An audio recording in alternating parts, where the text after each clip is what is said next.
এই ওয়াকফ সম্পত্তিকে হেফাজত করতে গিয়ে আপনারা কি জীবন দিতে পারবেন? জান দিয়ে দেবো। কারা কারা জান দেবে? হাত তোলো। মানে শহীদ হয়ে যাবে, মানে ওয়াকফ নিয়ে যুদ্ধ করতে গিয়ে শহীদ হয়ে যাবে। তো যারা ওই শামসেরগঞ্জে দুটো হিন্দু পরিবারের লোককে মেরেছে, তারা তো জান দিতেই গেছে, জানে বটজয় গুলি চালাও মরে যাবো, দু চারটে মেরে মরবো, তাই তো? আপনার বাংলাতে যোগী দরকার, বুঝতে পেরে গেছি, ধন্যবাদ। এমন দুনিয়ায় হয়েছে, সংখ্যালঘুদের টর্চারে সংখ্যাগুরুরা ভয় পালাচ্ছে। পৃথিবীর ইতিহাস হয়েছে, পশ্চিমবঙ্গে এটা হচ্ছে। ওরা টলারেট করবে? ঢুকিয়ে এবার দায়িত্ব সহকারে দুটোকে মার্ডার করে দিলাম। কি ইসলামিক কাজ রে বাবা! তারপরে প্রতিবেশী সংখ্যাগুরুদের বাড়িতে ঢুকে গেলাম, ঢুকে গিয়ে 100-150টা বাড়ি জ্বালিয়ে দিলাম, পুড়িয়ে দিলাম। আর ওখানকার খলিলুর রহমান সে বলছে মন্দির ভেঙে দিয়ে তা কী হয়েছে, আমি তৈরি করে দেবো। ইসলামের সব দায়িত্ব সহকারে বলা আছে, হিন্দুদের ঘরদর পুড়িয়ে দাও, জ্বালিয়ে দাও, অ্যাম্বুলেন্স পুড়িয়ে দাও, মন্দির ভেঙে দাও, দুটো হিন্দুকে বেলা কেটে দাও, বেরো দাও। ইসলাম বলেছে এটা। আচ্ছা, এই মারপিটের মধ্যে, লাঠির মধ্যে নওশাদ সিদ্দিকী পড়ে গেলে তো ভালো হতো। আমলোকগুলোকে মার খাওয়াচ্ছে কেন? সিদ্দিকুল্লাহ সাহেব টাইট করবেন কলকাতা এসে? কলকাতার কাদের টাইট করবেন? সংখ্যাগুরুদের না সংখ্যালঘুদের? আপনি কলকাতা টাইট করে দেবেন? এত ক্ষমতা আপনার? আমি চ্যালেঞ্জ করে বলছি, যারা ওয়াকফ নিয়ে ওই করছেন তাতে 1% এই ওয়াকফ বিলটা পড়েছে কিনা। 2021-এর বৈতরণী পার হয়ে গেল, 1900 তাই, এখন 26 আছে ভাই। আবার যে নতুন করে ভয় চাই, কি যে করি ভাই, সামনে ওয়াকফ, ওটা নিয়েই করে কমে খাই। যদি দুজন ওয়াকফে যোগ্য কোনো হিন্দু ঢুকে যায়, দেখতে হবে লোকটা যোগ্য না অযোগ্য, সৎ না অসৎ, হিন্দু না মুসলিম দেখার দরকার নেই। কারণ ওয়াকফ এতদিন ধরে লুট করেছে মোল্লারা, মুসলমানদের সামাজিক নেতা, ধর্মীয় নেতা, রাজনীতি নেতারাই ওয়াকফে লুট করেছে, শেষ করে দিয়েছে ওয়াকফ। কিছু লোক শামসেরগঞ্জে মরে যাক, কিছু লোক সুতিতে মরে যাক, কিছু লোক ওই আমাদের ধুলিয়ানে মরে যাক, সবগুলোকে ওই হুমায়ুন কবির ভাগীরথীতে ফেলতে পারে, কিছুটা গঙ্গা ফেলুক না, তাহলে তো গঙ্গা আছে। কীরকম শান্তি! মুসলমানদের শিক্ষিত সচেতন অংশকে আপনি পুকুরে ডোবায় ডুবিয়ে মেরে দেওয়ার চেষ্টা করছেন, মুসলমান সমাজে কুলাঙ্গাদের মুসলমান সমাজের মুখ বানাচ্ছেন। এর জন্যই আজকে শামসেরগঞ্জে দাঙ্গা হচ্ছে। না, ভাঙড়ে আইএসএফ চেষ্টা করছে, সিদ্দিকুল্লাহ এত ভিড় করে দিল, আমরা যদি না করি লোক কী বলবে? বহুত না ইনসাফি। আমাদেরও একটু রাস্তা অবরোধ করতে হবে, আমাদেরও আল্লাহু আকবার বলে আওয়াজ করতে হবে, মাথায় টুপি দিতে হবে, পুলিশ তারপর মারবে, ধাক্কা দেবে, তারপরে হয়ে যাবে। দু একটা মরে গেলে একটু ভালো হয়, না মরে গেলে তো হাইলাইট হওয়া যায় না। আচ্ছা, এই মারপিটের মধ্যে, লাঠির মধ্যে নওশাদ সিদ্দিকী পড়ে গেলে তো ভালো হতো। আমলোকগুলোকে মার খাওয়াচ্ছে কেন? কী কাজ হবে তাতে? ওয়াকফ বিল বাতিল হয়ে যাবে, নরেন্দ্র মোদী ভয় থরথর করে কাঁপবে, পার্লামেন্টে সবাই ভয় থরথর করে কাঁপবে, রাজ্যসভায় সবাই ভয় থরথর করে কাঁপবে, তারপরে রাষ্ট্রপতি তো ভয় একদম মরে যাবে চমকে, তারপর সুপ্রিম কোর্ট এমন ভয় পেয়ে যাবে, বিল চেঞ্জ হয়ে যাবে। পাগলামি কাকে বলে? আজকে ডক্টর আম্বেদকরের জন্মদিন, হায় রে শামসেরগঞ্জ, হায় রে সুতি, হায় রে। কিছুদিন আগে গিয়েছিলাম ধুলিয়ান, একটা WBCS কোচিং সেন্টার উদ্বোধন করতে আমি গিয়েছিলাম, আমাকে ইনভাইট করা হয়েছিল, চিফ গেস্ট করে উদ্বোধন করেছিলাম। হিন্দু মুসলিম প্রত্যেকের মধ্যে কি মিলন দেখেছিলাম, ধার্মিক চাকছে রক্তের স্বাদ। মনে হয় এখন যুযুধান পক্ষ হয়তো, বা এক পক্ষ হয়তো লাগাতার মার খাচ্ছে, এখন হয়তো পাশে নেই, সব দূরে চলে গেছে। হায় রে, অ্যাম্বুলেন্স যাচ্ছিল, অ্যাম্বুলেন্স, কি ইসলামিক জ্ঞান রে বাবা! ওয়াকফ বিল পাস হয়েছে, অ্যাম্বুলেন্স চালিয়ে দাও, অ্যাম্বুলেন্স চলে গেল, দাও দাও করে। রোগী ছিল কিনা যাই না। তারপরে বামপন্থী, ওরা ছিল বামপন্থী, বাম রাজনীতি করবে, আবার ওই মূর্তি টুর্তি নাকি তৈরি করে তারা, দে ঘরের মধ্যে ঢুকে এবার দায়িত্ব সহকারে দুটোকে মার্ডার করে দিলাম। কি ইসলামিক কাজ রে বাবা!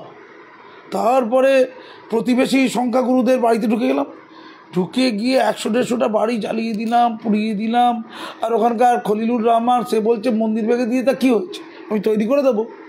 বলছে ওরা ওয়াকফ কথার অর্থই বোঝে না, খলিলুর বুঝেছে মোটামুটি। সত্যিই তো, যারা হই করছে তারা ওয়াকফ শব্দটির মানেই যেন ওয়াকফ পালন করতে পারবে না, বিল তো দূরের কথা।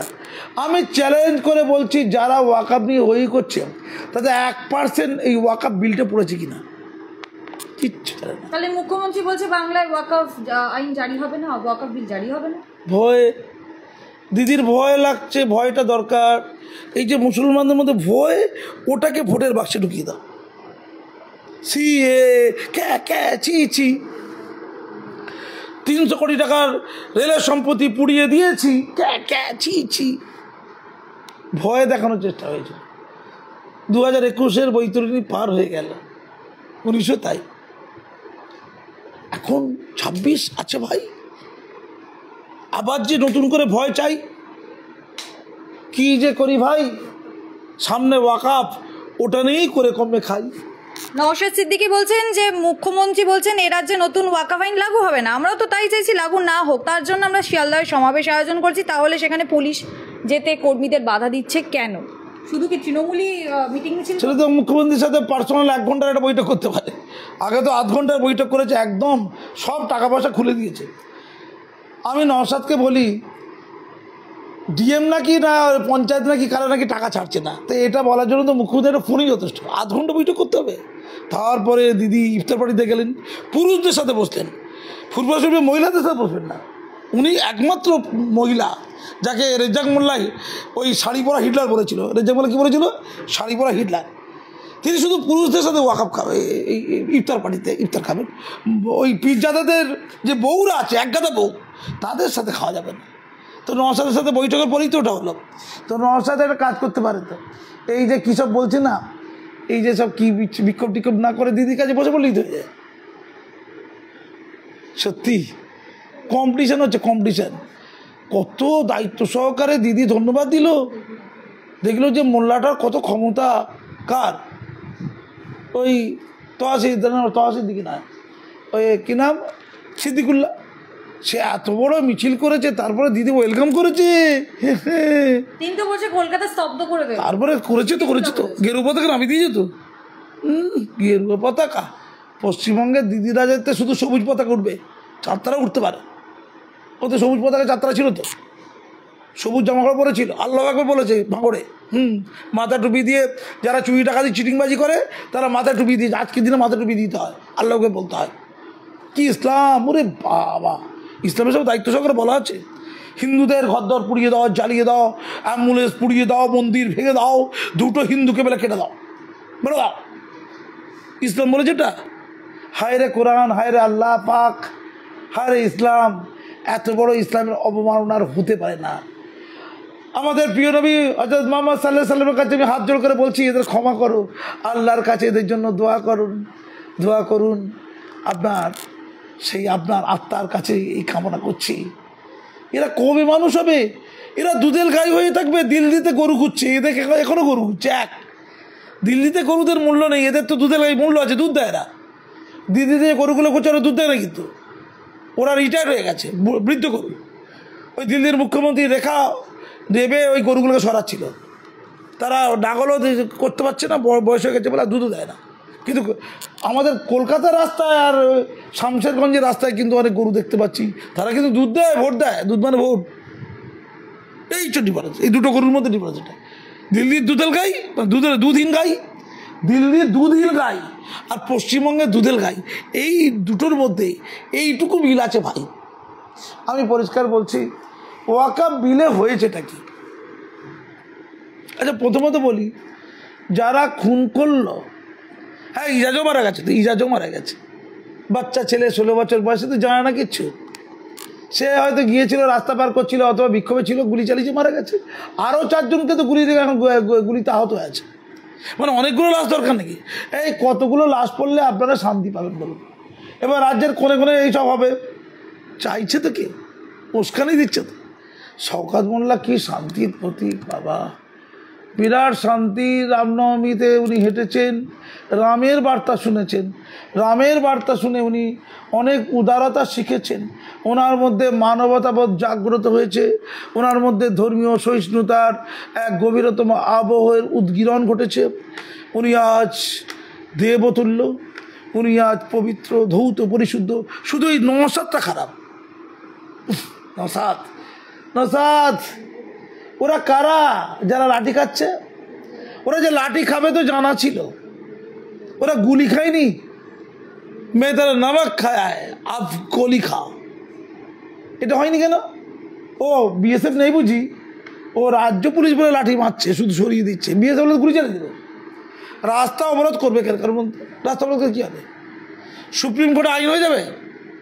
রাস্তা অবরোধ করতে গেলে আইএসএফ চাঁদা তুলবে, মমতা ব্যানার্জি চাঁদা তুলবে, সিদ্দিকুল্লাহরা চাঁদা তুলবে, ইমামরা চাঁদা তুলবে, তুলে একাধিক লয়ার দিয়ে সুপ্রিম কোর্টে মামলা করবে, আর দিদি ওই বিধানসভাতে বিল পাস করবে। এই তো এইটুকু করেছে।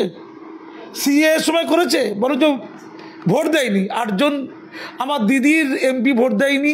আবার এই ওয়াকফ অ্যামেন্ডমেন্ট বিল, অর্থাৎ যেটা বলা হচ্ছে যে উম্মিদ বিল আশা, সেই বিলে তো 3 জন মাননীয় এমপি ভোট দেয়নি।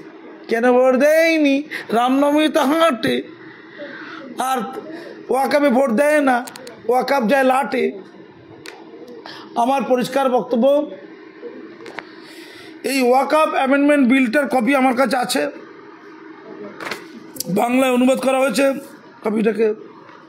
এখানে পরিষ্কার বলা আছে যে ওয়াকফ সম্পত্তিকে স্বচ্ছভাবে যাতে হয় সেটা চেষ্টা করা।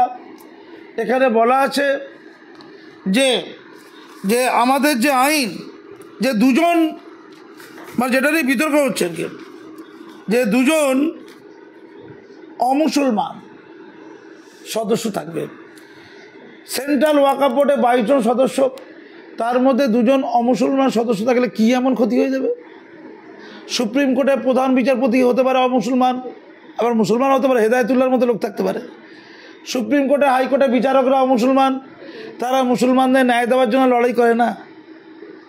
যদি 2 জন ওয়াকফে যোগ্য কোনো হিন্দু ঢুকে যায়, দেখতে হবে লোকটা যোগ্য না অযোগ্য, সৎ না অসৎ, হিন্দু না মুসলিম দেখার দরকার নেই। কারণ ওয়াকফ এতদিন ধরে লুট করেছে মোল্লারা, মুসলমানদের সামাজিক নেতা, ধর্মীয় নেতা, রাজনীতি নেতারাই ওয়াকফটা লুট করেছে, শেষ করে দিয়েছে ওয়াকফ। 77 বছরে ওয়াকফ খোগলা হয়ে গেছে, ওয়াকফটা নেই।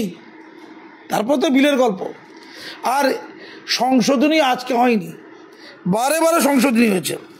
1913 সালে প্রথম মুসলিম ওয়াকফ ভ্যালিডেটিং অ্যাক্ট হয়েছিল 1913 সালে। 1923 সালে মুসলমান ওয়াকফ অ্যাক্ট হয়েছিল। স্বাধীনতা পর 1954 সালে সেন্ট্রাল ওয়াকফ অ্যাক্ট হয়েছিল, যেটাকে রিপ্লেস করা হয়েছে 1995 সালে। আবার 1995 সালের উপরে 2013 সালে সংশোধনী হয়েছে। আবার 2013 সালের উপরে বা সামগ্রিকভাবে 1995 সালের উপরে 2025 সালে উম্মিদ অ্যাক্ট, সংশোধিত ওয়াকফ অ্যাক্ট চালু হচ্ছে। তাহলে ওয়াকফ তো পরিবর্তিত হয়, একটা সংশোধন হয়, দেখতে পাওয়া হবে সংশোধনের মধ্যে ভালো কোনটা মন্দ কোনটা। বলা হচ্ছে যে কাগজ তৈরি করতে হবে। কেউ প্রশ্ন করতেই পারে ওয়াক বাই ইউজার এটা কি মানে জানেন? মোল্লা ভাইরা মানে জানেন? মানেটা হচ্ছে দীর্ঘ যুগ ধরে ওয়াকফ ব্যবহার করছে কিন্তু কোনো কাগজ নেই, মুখে মুখে ওয়াকফ। ওয়াকফ ডিড হয় তো? ডিড হয়নি, কিচ্ছু হয়নি, মুখে মুখে ওয়াকফ। ওয়াকফ কাগজ নেই। কোটি কোটি টাকার ওয়াকফ সম্পত্তি আছে, যেগুলো কবরস্থান, যেগুলো মসজিদ হয়েছে যার উপরে। তাহলে ওয়াক বাই ইউজার, এক্ষেত্রে তো কাগজ দিতে কী হবে? মুসলমানরা কী করে কাগজ তৈরি করে দেবে? সরকার দেখবে যে এটা পরম্পরা। 12 বছরের কথা বলা হচ্ছে, 12 বছরের মধ্যে যদি কোনো ওয়াকফ সম্পত্তি যেটা দাবি করা হয়েছে সেটা কেউ চ্যালেঞ্জ না করে, তাহলে সেটা অটোমেটিক তাদের হয়ে যাবে। তো 12 বছর ধরে, 200-300 বছর ধরে যারা ওয়াকফ, 200-300 বছর ধরে যারা ওয়াকফ হিসেবে কোনো সম্পত্তি ব্যবহার করেছে, কাগজ না থাকলেও সেটা যাতে ওয়াকফ হয় সেই বন্দোবস্ত করার জন্য আলোচনা হতে পারে, যেটা ওয়াক বাই কি বললাম ইউজার। সেটা করার জন্য বিডিও-এসডিওর কাছে যেতে পারে, বিশেষ কাগজের বন্দোবস্ত করতে পারে, বিএলআরওর মাধ্যমে করতে পারে। তো সেটার জন্য মুসলমান সমাজপতি, ধর্মীয় নেতা বা রাজনীতি নেতারা সাহায্য করতে পারে। এই কাজটা করা দরকার ছিল, যাতে করে ওরা বলেছে কি, ওরা বলেছে একটি কেন্দ্রীভূত ডিজিটাল পোর্টাল ওয়াকফ সম্পত্তি ট্র্যাক করবে, আরও ভালো শনাক্তকরণ, পর্যবেক্ষণ ও ব্যবস্থাপনা নিশ্চিত করবে। এটা ভারত সরকার এই ওয়াকফ বিলে, এই আইনে করেছেন। নিরীক্ষণ বা হিসাব রক্ষক ব্যবস্থা আর্থিক অব্যবস্থাপনা রোধ করবে, নিশ্চিত করবে যাতে তহবিল শুধুমাত্র কল্যাণমূলক কাজে ব্যবহার করা হয়। কী কল্যাণমূলক কাজ? আমাদের ওয়াকফ যে প্রপার্টি, সেই প্রপার্টিতে মানুষের কল্যাণটা কোথায় হয়েছে বলুন? কী কাজে লেগেছে? পাসমান্দা অন্তজ প্রান্তিক মুসলমানদের জন্য ওয়াকফ প্রপার্টি। একটা হচ্ছে ওয়াকফ ফর আল্লাহ, একটা হচ্ছে আল্লাহর নামে দানকৃত ওয়াকফ, একটা হচ্ছে আওলাদের নামে, সেখানে আওলাদও কিছু পাবে, আল্লাহর নামে জনগণ কিছু পাবে। আর হচ্ছে ওয়াকফ প্রপার্টি, যৌথ ওয়াকফ প্রপার্টি, যেটা যতদিন তারা বেঁচে থাকবে তারপর সেই ওয়াকফ চলে যাবে কাদের হাতে? জনগণের হাতে, পাসমান্দা মুসলমানদের হাতে। তো পাসমান্দা মুসলমান অন্তজ প্রান্তিক মুসলমানরা ওয়াকফ থেকে কী লাভ পেয়েছে বলুন? এই আমাদের মহিলারা যারা তালাক পেয়েছে, তালাক ভাতা পেয়েছে, তারা ওয়াকফ থেকে পেতে পারে। যারা বিধবা, তারা বিধবা ভাতা পেয়েছে, তারা ওয়াকফ থেকে পেতে পারে। মুসলিম মহিলারা বৃত্তি পেতে পারে, তারা স্বরোজগার যোজনার জন্য টাকা পেতে পারে, ভারত সরকার যে টাকা দিয়েছে তার সাথে বাড়তি টাকা পাবে। তাদের যারা অভাবী গরিব মুসলিম মহিলা, তাদের সন্তানদের পড়াশোনার জন্য এই অর্থ ব্যয়িত হতে পারে, তাদের স্বাস্থ্যের জন্য ব্যয়িত হতে পারে, তাদের সামাজিক স্বীকৃতি পাওয়ার জন্য ব্যয়িত হতে পারে। এইগুলো হয়েছে এই নতুন ওয়াকফ বিলে যে উম্মিদের কথা বলেছে, সেই উম্মিদের মধ্যে এই কথাগুলো আছে। কিন্তু হুমায়ুন কবির তো অন্য কথা বলছে। হুমায়ুন কবির বলছে যে শুভেন্দু অধিকারী ঘোলা জলে মাছ ধরছে, কলকাতায় বসে মেল করছে কলকাতা হাইকোর্টকে। হ্যাঁ, উনি করুক না। কলকাতা হাইকোর্টে যে মেলটা করেছে কী জন্য? বিএসএফ নামানোর জন্য। আচ্ছা, বিএসএফ না নামালে ওখানকার লোকেরা বলছে আমরা সব মরে যেতাম। বিএসএফ আসার জন্য আমরা বেঁচে গেছি, বিএসএফ আসার জন্য আমরা বেঁচে গেছি। তো মানুষের মরে যাওয়াটারও দরকার ছিল। আরও কিছু মানুষ মরে যাক, আরও কিছু মানুষ মুর্শিদাবাদ থেকে মালদায় নদীপথে পালিয়ে যাক, এমন দুনিয়ায় হয়েছে। সংখ্যালঘুদের টর্চারে সংখ্যাগুরুরা ভয় পালাচ্ছে, পৃথিবীর ইতিহাস হয়েছে। পশ্চিমবঙ্গে এটা হচ্ছে। ওরা টলারেট করবে? যে সকল উদারপন্থী সংখ্যাগুরু অংশের লোক, তারা আর কতদিন সহ্য করবে? এটা আমি চেতাবনী দিয়ে রাখছি, এটা আগুন নিয়ে খেলা হচ্ছে। দিদি, আপনি 16 তারিখে নেতাজি ইন্ডোর স্টেডিয়ামে সভা ডেকেছেন ওয়াকফ নিয়ে, ওটা ওয়াকফের সভা না ভোটের সভা? আপনি কি জল মাপছেন নাকি যে ইতিমধ্যে এই দাঙ্গা হাঙ্গামার পরে আমার কী কী লাভ হলো? আপনি তো জানতেন 26,000 চাকরি চলে যাবে যদি চাল আর কাকর আলাদা করে না হয়। আপনি জানতেন যোগ্য অযোগ্য না করলে সুপ্রিম কোর্ট বলে দিয়েছে গোটা প্যানেলটা বাতিল করে দেবো। তা আপনি অপেক্ষা করেছেন 3 বছর ধরে, তারপর প্যানেলটা বাতিল হয়েছে। আপনি কি ওয়াকফের ক্ষেত্রে দেখছেন এই কত মারপিট হয়, কত লোক মরে, কত খুন হয়, মোল্লারা কত ভয় পায়, তাদের উপর বিএসএফ কত গুলি চালায়, বিএসএফের গুলিতে কজন মারা যায়, তারপর রাজনীতি করবেন ডেড বডি নিয়ে। কিন্তু কুণাল ঘোষ বলছে দিনের বেলায় ফেক নিউজ ছড়াচ্ছে। আমি জানি না, উনি বিরাট পণ্ডিত, ওনার যা ধীশক্তি, উনি ডাকাতরা নিয়ে চিনতে পারেন। উনি বলে দিয়েছেন 21 সালের পরও ক্যাবিনেটে একজন মন্ত্রী আছে যে শিক্ষকদের চাকরি লুট করেছে। উনি শুধু বলতে পারেন। দিদিকে ডাকাতানি হিসাবে স্ট্যাম্প কে দিতে পারেন? উনিই দিতে পারেন। উনি এই সারদা টারদা উনি জেলে চলে যেতে পারেন। আবার জেল থেকে ফিরে এসে কেস শেষ হবার আগেই উনি রাজ্যের শ্রেষ্ঠ পলিটিক্যাল ব্যক্তিত্ব হয়ে যেতে পারেন, প্রধান মুখপাত্র হয়ে যেতে পারেন, দিদিকে চালাতে পারেন। অসাধারণ মুখপাত্র। এবং দিদির সাথে দৌড় প্রতিযোগিতাকারী হেরে গেছে।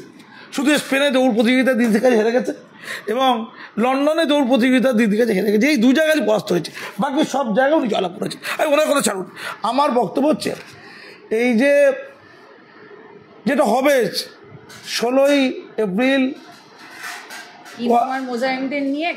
বৈঠক ডেকেছে কে? শফিক কাসেমি নাকি এটা মৌলানা, সে বলছে 80% হিন্দু আমাদের সাথে আছে। আচ্ছা, 80% ভারতে হিন্দু যদি ওনাদের সাথে থাকে তাহলে ওয়াকফ বিলটা পাস হতো? মানে ভাবুন কত বড় নির্বোধেরা এরা। মুসলমান সমাজের বুদ্ধিজীবী আর তহসিল দিকে বিরাট বুদ্ধিজীবী। বাবারি 1-2 পর্যন্ত পড়েছে, 4 পর্যন্ত পড়ে ফেলেছে, বিরাট বুদ্ধিজীবী। মুসলমান সমাজের বুদ্ধিজীবী যে 4 পর্যন্ত পড়েছে, যে নিজের কথা উচ্চারণ করতে পারে না, সেও বলতে পারে এ স্নেহ, সেও বুদ্ধিজীবী। স্নেহকে কী বলবে? এ স্নেহ। আজকে বলতে পারবে আজকে রে, তাই বুদ্ধিজীবী। অকে মুখে তোকে লোকে, মুখে আমাকে না মুখে, তবে সে বুদ্ধিজীবী। তো ওই ইমাম মৌলানারা বসবে, মুয়াজ্জিমরা বসবে, আর পলিটিক্যাল নেতারা বসবে। ওই যারা গরু পাচার করেছে, বাংলাদেশে ধরা পড়েছে, মাছ চুরি করে, কাটবানি খায়, তোলাবাজি করে, এমএলএ যারা ভাগীরথীর জলে ভাসি দেয় বলেছে, এমনেরই সবচেয়ে বড় কথা হুমায়ুন কবির মহাপুরুষ। সে ভাগীরথী জলে ভাসিয়ে বললো, এখন বলছে আমি শান্ত, ওম শান্তি, আমি শান্তি চাইছি মুর্শিদাবাদে, আর হিন্দুদের মারা যাবে না, চরম অন্যায়। তো কদিন পরে ভাগীরথী জলে কেটে ফেলে দেবে। আরে ভাগীরথী জলে যখন ফেলে দেবে আগেই মরে যাবে ভারত। কিছু লোক শামশেরগঞ্জে মরে যাক, কিছু লোক সুতিতে মরে যাক, কিছু লোক ওই আমাদের ধুলিয়ানে মরে যাক, সবগুলোকে ওই হুমায়ুন কবির ভাগীরথীতে ফেলতে পারে, কিছুটা গঙ্গা ফেলুক না, তাহলে তো গঙ্গা আছে। কীরকম শান্তি! তো আমি বলছি বুদ্ধিজীবী কারা দিদি? ওরা হচ্ছে কনভেনার, ওই শফিক সাহেব কনভেনার, সে নাকি আবার ওই রেড রোডের নামাজ পড়ায়, আর দিদি সেখানে গিয়ে ভাষণ দেয়। ঈদের নামাজে ভাষণ দেবে কে? দিদি। ইসলামের একদম মাথা। আল্লাহ রসুল বলে দিয়েছে, কোরআন শরীফে পরিষ্কার এলান করা আছে, দিদিকে চাই। আর একজন যাচ্ছে, সেও আবার আহ্বায়ক কনভেনার, সে বলছে আমি ইমাম পরিষদের হেড, গোটা ভারতের হেড।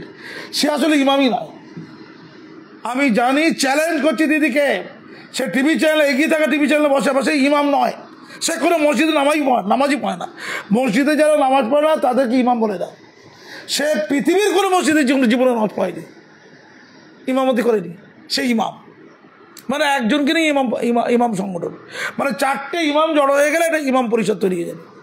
এরকম ইমাম পরিষদ, ইমাম সংগঠন অল ইন্ডিয়া, অল বেঙ্গলে আছে গোটা 50, গোটা 20। যে সেই ইমামদের হেড 5,000-6,000 টাকা বেতন পায়, ইসলাম সম্পর্কে মোটামুটি জানে না।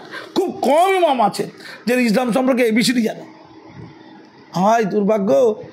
সেই ইমামদের একটা অংশ মসজিদের মধ্যে তরুণ তুর্কিদেরকে, অসচেতন মুসলমানদেরকে বিপদগামী করছে না তো? আমি এই বঙ্গ টিভির মাধ্যমে জানাচ্ছি পশ্চিমবঙ্গবাসীকে, মাননীয়াকে, আমি একটা উদাহরণ দিতে গিয়ে বলছি, তহা সিদ্দিকী সাহেবরা 20 ডিসেম্বর 2024-এ রানী রাসমণি রোডে একটা ওয়াকফ বিরোধী বিরাট সভার আয়োজন করেছিল। হাজার হাজার দুধেল গায়ে জড়ো হয়েছিল, এবং অবশ্যই মাথায় টুপি ছিল, অবশ্যই ইল্লাল্লাহ বলেছিল, অবশ্যই নারে তাকবীর বলেছিল। তখন মৌলানা মৌলভী স্টেজ থেকে বক্তব্য রাখছেন, একজন মৌলভী বক্তব্য রাখছেন, আমি তার ভিডিও তোমাদের দিতে পারি, তোমরা যদি চালাতে চাও চালাও।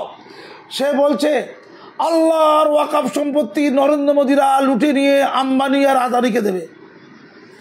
আমরা সেই ওয়াকফ সম্পত্তি লুট করার জন্য, আল্লাহর সম্পত্তি লুট করার জন্য আমরা জান দেবো। কী করবো? জান দিয়ে দেবো। কারা কারা জান দেবে? হাত তোলো। মানে শহীদ হয়ে যাবে, মানে ওয়াকফ নিয়ে যুদ্ধ করতে গিয়ে শহীদ হয়ে যাবে। তো যারা ওই শামশেরগঞ্জে 2টো হিন্দু পরিবারের লোককে মেরেছে, তারা তো জান দিতেই গেছে, জানে বটজোর গুলি চালাবো, মরে যাবো, 2-4টে মেরে মরবো, তাই তো? আমি মাননীয়কে বলছি, যারা এই স্টেজ থেকেই এই গরম গরম ভাষণ দিচ্ছিল, মুসলমান সরলমতি, নির্বোধ, অসচেতন দুধেল গাই বাচ্চাদেরকে যারা প্ররোচিত করছিল খুন করার জন্য, নিজে মরার জন্য, তাদেরকে আপনি অ্যারেস্ট করেছেন? তাদেরকে নিয়ে আপনি সভা করবেন? বুদ্ধিজীবীদের সভা নাকি ওটা? নেতাজি ইন্ডোর স্টেডিয়ামের সভাটা কি বুদ্ধিজীবীদের সভা? বুদ্ধিজীবী বলতে তো ডাক্তার, ইঞ্জিনিয়ার বোঝায়। ডাক্তার, ইঞ্জিনিয়ার, সাহিত্যিক, লেখক, বিজ্ঞানী, IAS, IPS, WBCS থেকে আরম্ভ করে যারা জ্ঞান চর্চা করে, যারা বিজ্ঞান চর্চা করে, সাহিত্য চর্চা করে থেকে শুরু করে যারা সামাজিক কর্মকাণ্ড করে, যারা আন্তর্জাতিক পুরস্কার পেয়েছে সামাজিক কর্মকাণ্ড শিক্ষার জন্য, যারা রাষ্ট্রীয় পুরস্কার পেয়েছে, এমন শ্রেষ্ঠ ব্যক্তিদেরকে নিয়েই তো বুদ্ধিজীবী সমাজ গঠিত। ওখানে একজন যাবে এরকম? মুসলমান সমাজের শিক্ষিত মধ্যবিত্ত সম্প্রদায় যারা জাগ্রত হচ্ছে, তাদেরকেই কাউকে দেখা যাবে, কিছু দুধেল গাইকে পাওয়া যাবে, কিছু পদলেন করে আবলু বাসার মতো লোক পাওয়া যাবে, যারা অরূপ প্রেরণায় অরূপ প্রাণিত। আর গুন্ডারা যে আমার মতো লোক, রে বাবা কী অশিক্ষিত রে ভাই! হ্যাঁ, দুধেল গাই হতে পারেনি? আমাকে মাননীয় শিক্ষারত্ন দিয়েছে, আমাকে এগিয়ে থাকা খবরের কাগজে রাজ্যের বেস্ট প্রিন্সিপাল আবার দ্রোণাচার্য দিয়েছে, আমাকে ভারত সরকার শিক্ষা সাহিত্যে পদ্মশ্রী দিয়েছে, ভারতের ইতিহাসে সবচেয়ে কম বয়সে পেয়েছি, পশ্চিমবঙ্গের ইতিহাসে শিক্ষা সাহিত্যে পদ্মশ্রী আমি একলা, মুসলমানদের মধ্যে আমি একলা ইতিহাসে। আমি যাদবপুর বিশ্ববিদ্যালয়ের চ্যান্সেলর নমিনি, আমি হেডমাস্টার হাই স্কুলের, আমি লেখালেখি করি, কিন্তু আমি চলবে না, 4 পাস চলবে। 4 পাসের বেশি পাস করলে সে কখনই বুদ্ধিজীবী হতে পারে না। মোল্লাদের বুদ্ধিজীবী হচ্ছে 4 পাস অথবা 1, 2, 3। 10 পাস করেছে, বুদ্ধিবাদ চলবে না। কি লজ্জা রে ভাই! আমি চেতাবনী দিচ্ছি, বুদ্ধিজীবী কথাটা কেটে দিন। মুসলমানদের বুদ্ধিজীবী কে এটা ঠিক করুন। আপনি সমান্তরাল ভেদরেখা তৈরি করছেন। মুসলমানদের শিক্ষিত সচেতন অংশকে আপনি পুকুরে ডোবায় ডুবিয়ে মেরে দেওয়ার চেষ্টা করছেন। মুসলমান সমাজে কুলাঙ্গাদের মুসলমান সমাজের মুখ বানাচ্ছেন। এর জন্যই আজকে শামসেরগঞ্জে দাঙ্গা হচ্ছে, এর জন্যই আরাবুল্লাহ নেতা হয়, এর জন্যই শাহজাহানরা নেতা হয়, এর জন্যই শওকতরা নেতা হয়। রক্তের স্বাদটাকে মুসলমানরা দুধেল গাই হয় আর রসালো আম হয়। ধিক্কার জানাচ্ছি রাজ্যের মুসলমানদের, এখনও সতর্ক হতে বলছি। ওয়াকফ নিয়ে সুনির্দিষ্ট আপত্তি থাকতেই পারে, আইন হাতে তুলে নেবেন, অ্যাম্বুলেন্স জ্বালিয়ে দেবেন, সংখ্যাগুরুদের কতল করবেন, গদ্দর জ্বালিয়ে দেবেন। কে জ্বালিয়ে দিয়েছে? সিদ্দিকুল্লাহ সাহেব টাইট করবেন কলকাতা এসে? কলকাতার কাদের টাইট করবেন, সংখ্যাগুরুদের না সংখ্যালঘুদের? আপনি কলকাতা টাইট করে দেবেন? এত ক্ষমতা আপনার? তৈরি থাকুন। আপনি ভারতকে হিন্দু রাষ্ট্র বানাতে চাইছেন না? আপনাকে ঘুষ দিয়েছে নাকি? যে এমন গরম গরম কথা বলবো, ভারতবর্ষের সংবিধানে ধর্মনিরপেক্ষতার যে আদর্শ, যেটা সংখ্যালঘুদের রক্ষা কবচ, ওইটা কেটে দিয়ে ভারতের পার্লামেন্টে ভারতকে হিন্দু রাষ্ট্র করার কথা উঠবে। যখন হিন্দু রাষ্ট্র করার কথা উঠবে, তখন ওই ববি হাকিমের অমৃত বাণী আসবে, এই অবাগা দুর্ভাগা, কোরআন তেলাওয়াত করে তোমাদের ইসলামে আনবো। কলকাতায় উর্দুভাষীদের রাজ হবে, ইসলামের রাজ হবে। কত কাজ, কলকাতা হবে ইসলামের রাজ। বাগড়ি চলে ভাসিয়ে দেব আর টাইট দেব। প্রযোজ্য পশ্চিমবঙ্গের মন্ত্রী